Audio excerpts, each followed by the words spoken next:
বন্যায় ঘরবাড়ি, রাস্তাঘাট ও পর্যটনের ক্ষতি ছাড়াও নদী ভাঙন পরিস্থিতি নিয়ে আরও জানাতে খাগড়াছড়ি থেকে যোগ দিচ্ছেন আমাদের সহকর্মী সমীর মল্লিক।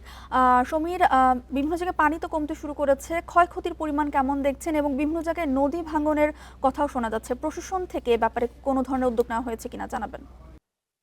দেখুন, খাগড়াছড়ির দুইটি নদী প্রধানত মূলত চেঙ্গি এবং মাইরা নদী, এই দুটো নদী কিন্তু এবার যে সাম্প্রতিক বন্যায় সেটা ক্ষয়ক্ষতি হয়েছে। বিশেষ করে চেঙ্গি এবং মাইরা নদীতে প্রায় 21টি পয়েন্টে 4 কিলোমিটার বেশি ভাঙনের শিকার হয়েছে। এবং মাইরা নদীর উজানে একটি বাজার আছে, নারায়ণছড়ি বাজার, সেটিও কিন্তু বেশ ঝুঁকির মুখে পড়েছে এই সাম্প্রতিক ঢলের কারণে।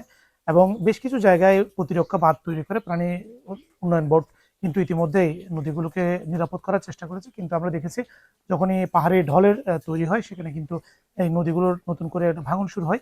ইতিমধ্যে নারীচুরি বাজারটি সহ বেশ কিছু এলাকা কিন্তু ঝুঁকির মধ্যে রয়েছে। আর পাশাপাশি এখানে আপনি যে বিষয়টি জানতে চেয়েছেন যে আসলে সাম্প্রতিক বন্যার কারণে খাগড়াছড়িতে সড়ক যোগাযোগ বা অবকাঠামোর খাতে বেশ বড় ধরনের একটা ক্ষয়ক্ষতি হয়েছে।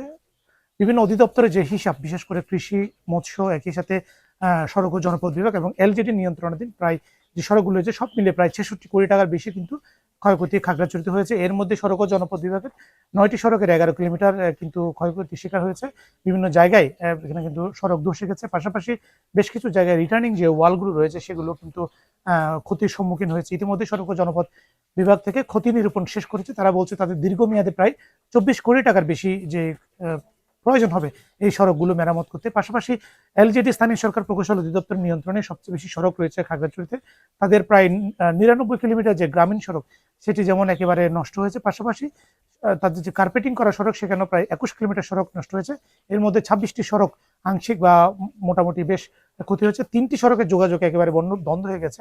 আপনি জানবেন পানছড়ির নালকাটাতে একটি সড়কে একেবারে সড়ক যোগাযোগ সেখানে বন্ধ রয়েছে। পাশাপাশি মুবাছড়ি ইউনিয়নের সাথে মহালছড়ি যে সড়ক যোগাযোগ সেটিও কিন্তু গত 10 দিনে বেশি সময় ধরে বন্ধ রয়েছে। মূলত সেখানে যে বিকল্প ডাইভার্সন সড়কটি ছিল সেটি পানিতে তলিয়ে যাওয়ার কারণে সেখানে কিন্তু মেরামত কাজ সম্ভব হচ্ছে না।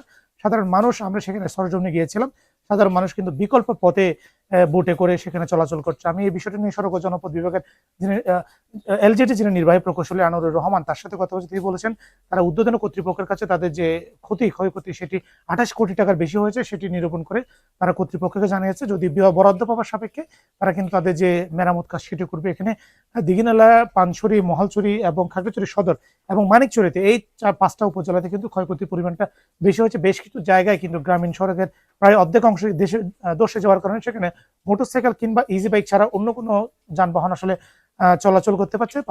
পাশাপাশি কৃষিক্ষেত্রে কিন্তু একটা বড় ধরনের ক্ষয়ক্ষতি হয়েছে। প্রায় 1031 হেক্টর জমির ফসল নষ্ট হয়ে গেছে, যেখানে প্রায় 11 কোটি টাকার বেশি কিন্তু ক্ষয়ক্ষতি হয়েছে। পাশাপাশি জানেন আপনি, প্রায় 7 দিন বন্ধ থাকার পরে গত কয়েকদিন আগে থেকে খাগড়াছড়ি এবং সাজেকে যে পর্যটন সেটি উন্মুক্ত হয়েছে এবং পর্যটকরা কিন্তু এখন ইতিমধ্যে খাগড়াছড়ি বা সাজেক ভ্রমণের যে অনুমতি পাওয়ার পর থেকে তারা কিন্তু ভ্রমণ করছে। অর্থাৎ পর্যটনে যে লোকসানটা হয়েছে সেটি যদি পরিস্থিতি স্বাভাবিক থাকে তাহলে অনেকটাই পুষিয়ে উঠতে পারবে বলে এখানে যারা পর্যটন সংশ্লিষ্ট তারা আমাদেরকে জানিয়েছে।